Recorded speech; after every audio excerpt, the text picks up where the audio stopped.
Avis vascular centre మన దేశంలోనే the best varicose vein hospital. ఇప్పుడు చూడండి, ఐ మీన్ లైఫ్లో కొన్ని మూమెంట్స్ వస్తుంది అట్లాంటివి. అన్ఎక్స్పెక్టెడ్గా ఎవరిదో మరణంకి మీకు బెనిఫిట్ వస్తుంది. అట్లనే Fadnavis garu came from absolute nobody, from fashion model నుంచి ఆయన ఒక పొలిటికల్ లీడర్గా మారారు. అఫ్కోర్స్ వాళ్ళ father was big time RSS ప్రచారకుండే, ఆయన పొలిటిక్స్లో ఉండే టాలెంట్. కానీ ఇప్పుడు ఏం జరగబోతుందని అందరు అడిగే ప్రశ్న. ఎందుకంటే ఎన్సీపీ అనే ఒక పార్టీ కాంగ్రెస్ నుంచి బయటకు వచ్చిన party. Sonia Gandhi is Italian అని చెప్పి, నేను ఇటాలియన్ వాళ్ళ పార్టీలో ఉండనని చెప్పి బయటకు వచ్చిన మనిషి Sharad Pawar. That is why set up NCP. అదే ప్రాబ్లం మమతా బెనర్జీ కూడా ఉండే. అఫ్కోర్స్ ఆమె పాలిటిక్స్ సపరేట్ ఉండే. అక్కడ కాంగ్రెస్ వెస్ట్ బెంగాల్లో ఆమె అకార్డింగ్ టు హర్ పనికిరాని వాళ్ళు ఉన్నారు అక్కడ కాంగ్రెస్లో. ఎవడు పనిచేయడు, యూజ్లెస్ ఫెలో, సిపిఎంని ట్యాకిల్ చేయలేరు, నేనే పార్టీ పెట్టుకుంటా అని చెప్పి ఆమె కాంగ్రెస్ నుంచి స్ప్లిట్ అయ్యి వచ్చి తృణమూల్ కాంగ్రెస్ పెట్టుకుంది. ఇక్కడేమో నేషనలిస్ట్ కాంగ్రెస్ పార్టీ పెట్టుకున్నారు. కానీ మహారాష్ట్ర పాలిటిక్స్లో చూస్తే శరద్ పవార్ గారి ఇన్ఫ్లుయెన్స్ ఒక 2010 దాకా చాలా మటుకు ఉండే. 2014 కూడా చెప్పొచ్చు, మోదీ గారు వచ్చేదాకా. మోదీ గారు వచ్చారు, దాని తర్వాత దానికంటే ముందు Pramod Mahajan death and then Gopinath Munde చనిపోయిన తర్వాత మహారాష్ట్ర పాలిటిక్స్లో కొన్ని రోజులు శరద్ పవార్ ఇన్ఫ్లుయెన్స్ ఉండే. బట్ ఆయన నేషనల్ లెవెల్లో బిజీ అయిపోయారు. అక్కడున్న మినిస్టర్షిప్, అక్కడున్న ప్రాబ్లం. ఇక్కడేమో లోకల్ లెవెల్లో అజిత్ పవార్ గారు చూసుకున్నారు మొత్తం పార్టీని అంతా. ఆయనకు అందరు అంటారు ఆయనది ఫస్ట్ కేపబిలిటీ ఏంటంటే, అది ఎన్ని మోస్ట్ పొలిటికల్ లీడర్స్కి ఉందనుకోండి. మీరు ఎవరైనా పొలిటికల్ లీడర్ ఇంటికి వెళ్తే ఒక 200 మంది బయట కనిపిస్తారు. అండ్ ఆఫన్ మీరు చూస్తారు వాళ్ళు పేరు పిలిచి మాట్లాడతారు. ఆ కనెక్ట్ ఉంటుంది చాలామందికి. అది even he had it. Even బారామతికి వెళ్ళినా కానీ, ఇప్పుడు కూడా ఈ నిన్న ఎయిర్ క్రాష్ జరిగిన దానికి ఒక పబ్లిక్ మీటింగ్కి వెళ్తున్నారు ఆయన. 3-4 మీటింగ్ మన ఇక్కడ జిల్లా పరిషత్ ఎలక్షన్స్ రాబోతుంది, దానికోసం వెళ్ళారన్నమాట. క్యాండిడేట్ సెలెక్షన్ కూడా చేసుకున్నారంట, ఇంకా ఎలక్షన్ అనౌన్స్ చేయలేదు ఇంకా. అంతా ప్రిపరేషన్లు ఉన్నారు ఆయన. బహుశా బీజేపీ నుంచి బయటకు వచ్చేస్తారని అనుకున్న చాలామంది ఉన్నారు, ఉండొచ్చు.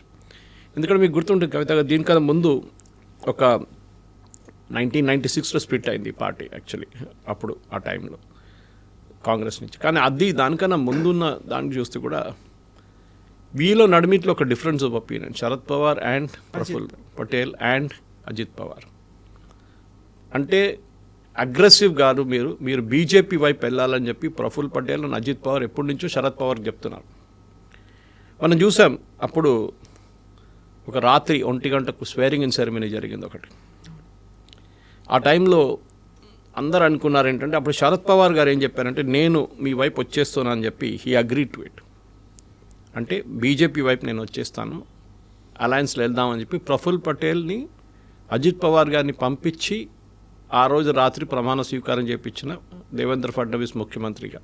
అప్పుడు షిండే లేరు ఎక్వేషన్లో, శివసేన వాజ్ యునైటెడ్ శివసేన. కానీ ఆ పార్టీ మనకు తెలిసింది, ఆ గవర్నమెంట్ పడిపోయింది అప్పుడే, కొన్ని రోజుల్లో పడిపోయింది. ఎందుకంటే శరద్ పవార్ గారు సడన్లీ డెవలప్డ్ కోల్డ్ ఫీట్ అంటాం ఇంగ్లీష్లో. అంటే నేను సడన్గా వద్దు ఆ డిసిషన్ అయినా రిటర్న్ తీసుకున్నారనమాట. ఎప్పుడు అజిత్ పవార్ గారికి ఒకటే ఏముండే లైఫ్లో, నేను ఒకరోజు మహారాష్ట్ర ముఖ్యమంత్రి కూర్చోనుండే. అది I think with this death అది కూడా పోయిందన్నమాట. కొంతమందికి ఉంటుంది, అది ఏం చేయలేం. కానీ ఇట్లాంటి చాలా మటుకు మనం చూసాం. ఎప్పుడైనా ఇట్లాంటి న్యాచురల్ యాక్సిడెంట్స్ కాకుండా, న్యాచురల్ ఇన్సిడెంట్స్ కాకుండా ఇట్లాంటి యాక్సిడెంట్స్ జరిగినప్పుడు ఆ స్టేట్ది హిస్టరీ మారిపోతుంది. రాజశేఖర్ రెడ్డి గారు చనిపోయినప్పుడు ఎవరు అనుకోలేదు, అప్పుడు దాకా he was all powerful. Rajasekhar Reddy గారు ఉంటుండే మరి తెలంగాణ రాకపోతుండే, అబ్సల్యూట్లీ ఇంపాసిబుల్. అండ్ అంత tough attitude maintain even Sonia గాంధీని కౌంటర్ చేస్తుండే ఆయన. అట్లాంటి దాంట్లో మనం చూసి చాలా మటుకు ముఖ్యమంత్రులు, but even tall political leader Madhavarao Scindia, Rajesh pilot, ఇట్లాంటి వాళ్ళు చాలామంది దే జస్ట్ పాస్డ్ అవే. ఎందుకంటే మహారాష్ట్ర పాలిటిక్స్లో till about 2000 Chhagan Bhujbal was number 2 in the politics అక్కడ. అప్పుడు అజిత్ పవార్ గారికి రోల్ లేదు. శరద్ పవార్ తర్వాత ఛగన్ భుజ్బల్ ఉండే. కానీ అజిత్ పవార్ గారు తర్వాత వచ్చిన తర్వాత, ఛగన్ భుజ్బల్ రిట్రీట్ అయిపోయిన తర్వాత అజిత్ పవార్ రాగానే ఆయన మీద ఉన్న స్కాండల్స్ మొదలైంది. మనందరూ తెలిసింది ఆదర్శ్ హౌసింగ్ స్కామ్ ఒకటి, దాని తర్వాత మొన్న జరిగిన 2-3 పెద్ద కుంభకోణంలో ఆయన పేరు వచ్చింది. ఇరిగేషన్ స్కామ్లో 72,000 కోట్లు స్కామ్ అని చెప్పేసి ఆ కేసు ఇంకా నడుస్తుంది. వాళ్ళ కొడుకు ఒక ల్యాండ్ కన్వర్జన్లో ఇరుక్కుపోయి ఆ కేసు కూడా ఇప్పుడు ఉంది. ఇదన్నీ ఉన్నప్పుడు కూడా ఆయన ఒక గో గెటర్. ఇవాళ ఓడిపోతే కొంతమంది ఏడుచుకుంటే కూర్చుంటారు కొన్ని రోజులకి.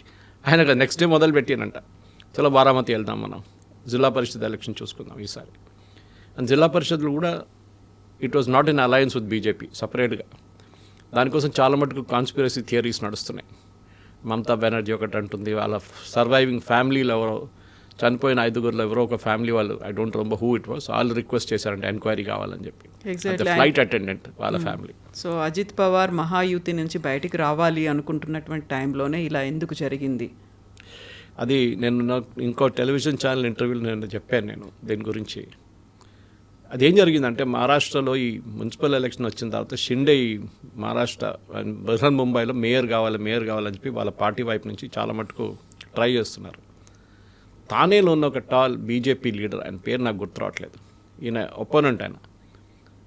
సో ఆయన ఒక మాట అన్నారు, షిండే నువ్వు ఎక్కువ మాట్లాడకు, ఒకరోజు నిన్ను నామో నిషాన్ లేకుండా మాయం చేసేస్తాను, నీ పార్టీని నిన్ను నామో నిషాన్ లేకుండా మాయం చేస్తున్నారు.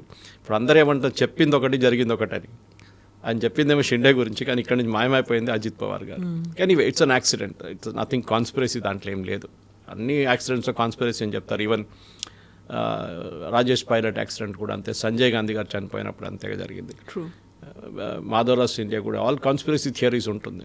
They were all ఒపోజ్ to Sonia Gandhi, దానికోసం వాళ్ళని తీసేశారని చెప్పేసి సీన్ నుంచి. సంజయ్ గాంధీ చనిపోయినప్పుడు కూడా చాలా అలిగేషన్స్ ఉన్నాయి. ఇందిరాగాంధీ ఎందుకు వెళ్ళారు ఎయిర్పోర్ట్కి, పాలెం టెక్నికల్ ఏరియాకి వెళ్ళి సంజయ్ గాంధీ పాకెట్లో ఒక చావి ఉండే, ఆ కీ నాకు కావాలని చెప్పి అడిగారంట. అది ఎందుకు అని అడిగారు చాలామంది. కానీ మహారాష్ట్ర పాలిటిక్స్ తిరిగి వస్తే మనం ఇప్పుడున్న దాని ప్రకారం, ఇప్పుడు నా అంచనా ప్రకారం I think merger will happen. ఎందుకంటే ఆన్ దేర్ ఓన్ వాళ్ళు పోటీ చేయలేరు. పాసిబ్లీ కొంతమంది 20 నుంచి 22 మంది ఎమ్మెల్యేలు కాంగ్రెస్ వైపు వెళ్ళరు. అంటే శరద్ పవార్ వైపు వెళ్తే కాంగ్రెస్ తను మర్జ్ చేయాల్సి వస్తుంది. శరద్ పవారే వాళ్ళ పార్టీనే ఒక థాట్ ప్రాసెస్లో ఉన్నారంటే తిరిగి కాంగ్రెస్కి వెళ్దామా, ఒక గర్వాప్సీ లాగా చేద్దామా అని చెప్పేసి. కానీ దీంట్లో ఉన్న చాలామంది ప్రఫుల్ పటేల్తో బయటకు వచ్చిన వాళ్ళు, అజిత్ పవార్ తోడు బయటకు వచ్చిన వాళ్ళు రిటర్న్ కాంగ్రెస్ వైపు వెళ్ళరు. వాళ్ళు బహుశా ఐదర్ ఇండిపెండెంట్గా ఉండిపోతారు, అంటే ఇంకో పార్టీ పెట్టుకుంటారు. లేకుంటే ఎందుకంటే they still hold official party, case నడుస్తుంది ఇంకా సుప్రీంకోర్టులో ఎవరు ఒఫీషియల్ ఎన్సీపీ అని చెప్పి. అది బహుశా వాళ్ళు స్ప్లిట్ అయిపోతారు. 20 నుంచి 22 మంది 25 మంది బీజేపీ గవర్నమెంట్ సపోర్ట్ చేస్తారు. సపోర్ట్ అక్కర్లేదు, నేను చెప్పాను చూడండి, దే కెన్ స్టిల్ మేనేజ్ అన్నమాట. ఇట్లాంటి పరిస్థితి ఈ ప్యూర్ పాలిటిక్స్ మహారాష్ట్రలో నడుస్తున్నప్పుడు చాలా మటుకు ఎస్ హూ నెక్స్ట్ అనే ఒక క్వశ్చన్ వస్తుంది అదే పార్టీలో. పక్కన సుప్రియా సులేని పక్కన పెట్టండి, ఎన్సీపీని పక్కన పెట్టండి, Sharad Pawar group with in వీళ్ళ పార్టీలు ఎవరు లేరు.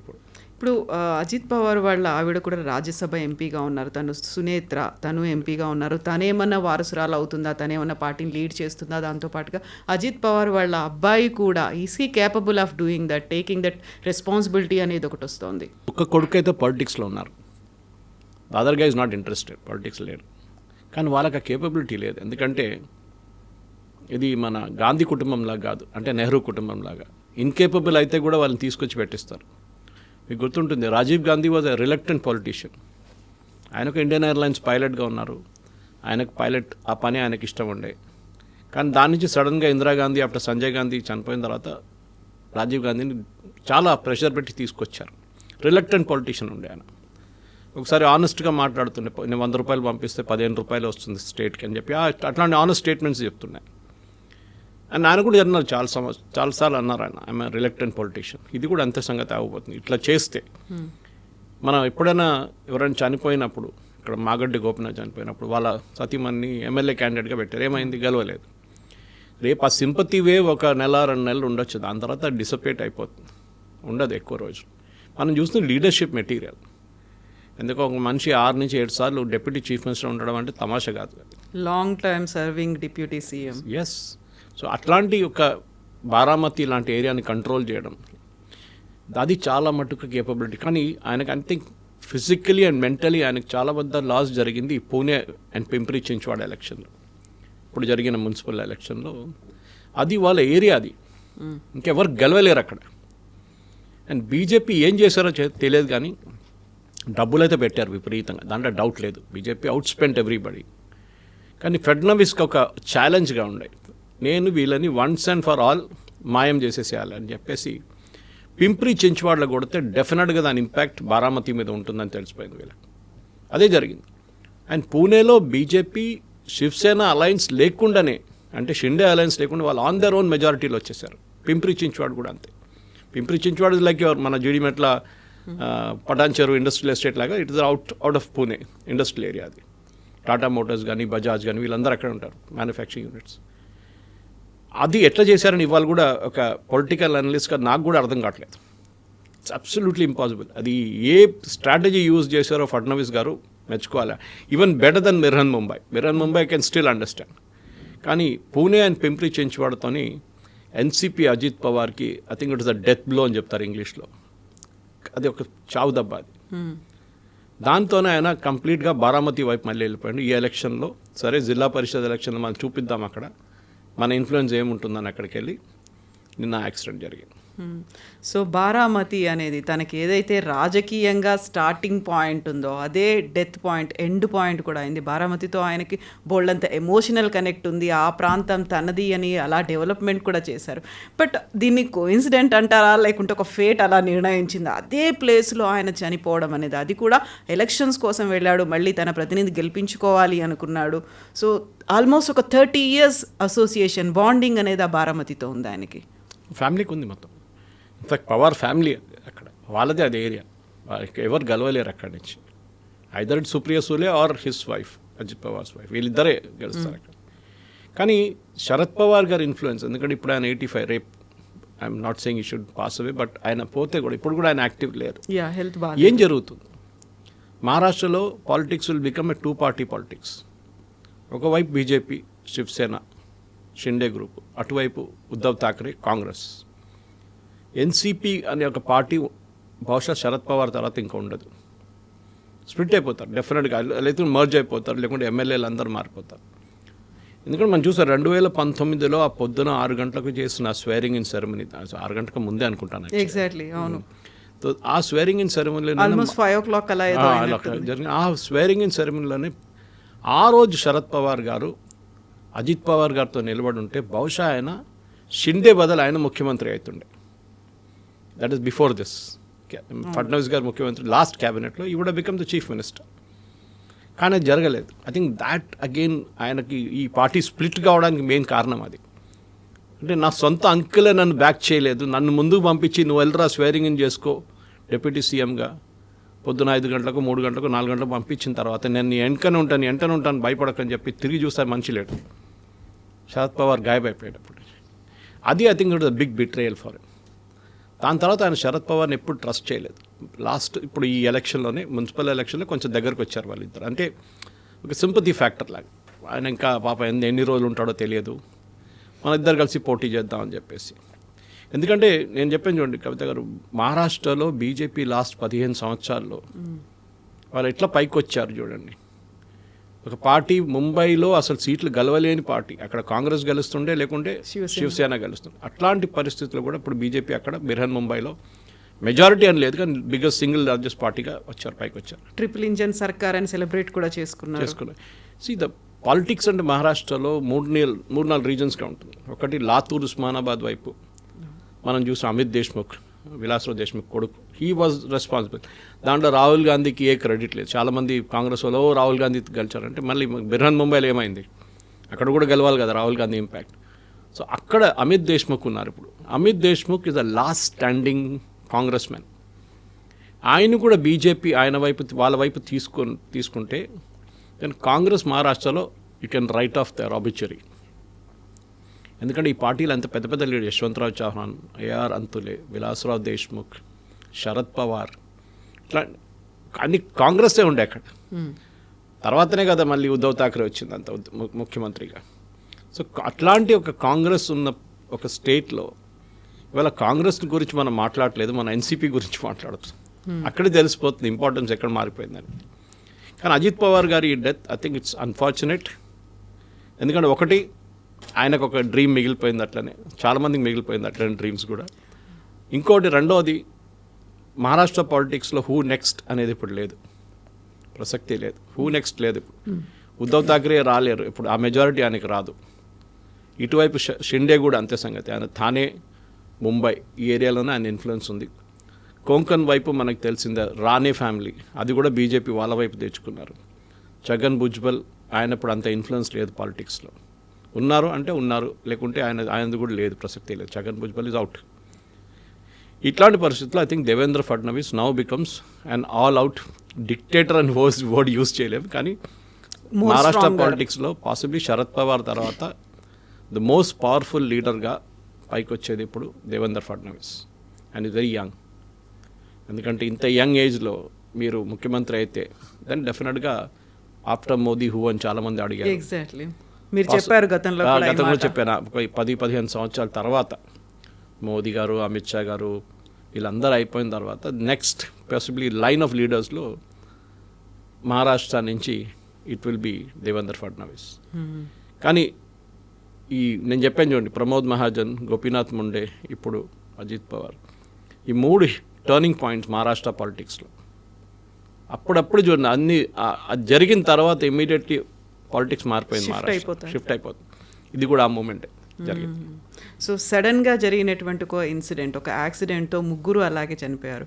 బట్ ఇప్పుడు అజిత్ పవార్ చనిపోయిన తర్వాత చాలా వరకు ఆయనకు ఒక తీరని కళ సీఎం అవ్వాలి అనేది, అదే తన అభిమానుల్లో కూడా ఉంది. దాదా అని పిలుచుకుంటారు, మా దాదా కుడ్ నాట్ బికమ్ సీఎం అనేటువంటి ఒక ఆవేదన కూడా వాళ్ళలో కనిపిస్తుంది. సో ఆయన కళ మాత్రమే కాదు, వీళ్ళ ఆకాంక్ష, వీళ్ళ కళ కూడా అది ఎప్పటికీ అలాగే బరీ అయిపోయింది. ఇంకా 1999లో పూణే మున్సిపల్ కార్పొరేషన్ నుంచి మొదలైన ఎలక్షన్ గెలిచిన తర్వాత డిప్యూటీ సీఎంగా ఉన్నప్పుడు, ఇప్పుడు ఉన్న క్యాబినెట్లో డిప్యూటీ సీఎంగా ఉన్నారు. కంటిన్యూస్గా ఆయన పాలిటిక్స్ ఎప్పుడు ఒక అసెండెన్సీలో ఉండే, పైకి వెళ్తున్నాను. ఆయన కిందకి ఎప్పుడు ఓడిపోయింది లేదు. సో అట్లాంటి ఒక మనిషిని సడన్గా ఇక్కడ దాకా తీసుకెళ్ళి మిమ్మల్ని డ్రాప్ హిమ్ డౌన్ అంటే ఫేట్ అంటారు, దాన్ని ఇంకేం చెప్పలేము. Sanjay Gandhi was all powerful. Indira Gandhi తర్వాత హూ అని క్వశ్చనే లేకుండే ఆ టైం. ఒక ఏ క్లాస్లో మారిపోయింది మొత్తం, వితిన్ మినిట్స్ గాన్, ఫినిష్డ్. అట్లాంటి ఇన్సిడెంట్స్ చాలా ఉన్నాయి వరల్డ్ హిస్టరీలో కూడా. మీరు చూడండి, ఏదైనా జరగవచ్చు అట్లాంటిది. జాన్ ఎఫ్ కెనడీ అసాసినేషన్ ఉండొచ్చు, ఇటువైపు మహాత్మా గాంధీ అసాసినేషన్ ఉండొచ్చు. అన్ని హిస్టారికల్ టర్నింగ్ పాయింట్స్ ఉంటుంది ఒక్కొక్కటి. అదే బహుశా ఇప్పుడు కూడా అదే జరిగింది లాల్ బహదూర్ శాస్త్రి గారు టాష్కెంట్లో చనిపోయినప్పుడు. ఎందుకంటే పాలిటిక్స్లో ఇట్ ఈస్ నాట్ లైక్ బిజినెస్లో ఒక కంటిన్యూటీ ప్లాన్ ఉంటుంది, సక్సెషన్ ప్లాన్ ఉంటుంది. మీ తర్వాత ఎవరైనా నెక్స్ట్ మీరు సెలెక్ట్ చేసుకుంటారు ముందే. అది లేదు ఇప్పుడు. అజిత్ పవార్ కూడా సెలెక్ట్ చేయలేకపోయారు. వాళ్ళ కొడుకుని ఇప్పుడే ముందుకు తీసుకొస్తే పార్టీలో చాలామంది ఆబ్జెక్ట్ చేస్తారు అని తెలుసు. ఆ కేపబిలిటీ లేదు వాళ్ళ కొడుకులో. సుప్రియా సూలేని తీసుకొస్తే ప్రాబ్లం ఏంటి, అజిత్ పవార్ కూడా ఉండలేరు అని చెప్పి అదొకటి వచ్చింది. కానీ Supriya Sule is not a leadership material. కొంతమంది మీరు ఎంపీగా ఉండొచ్చు, మీరు ఒక మినిస్టర్గా ఉండొచ్చు, కానీ లీడర్షిప్ అనేది it's a different cup of tea. Exactly.